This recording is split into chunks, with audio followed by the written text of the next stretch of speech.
Ja, vores have.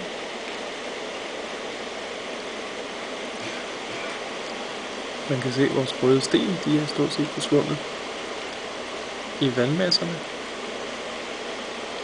Så det betyder, at vi har formentlig en vanddybde på minimum ½ meter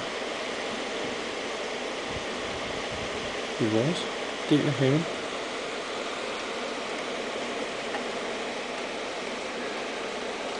Og vanddybden i åen er hernede vel omkring 2,5 meter. Antag af vandet nu går stort set til toppen af hullet i broen.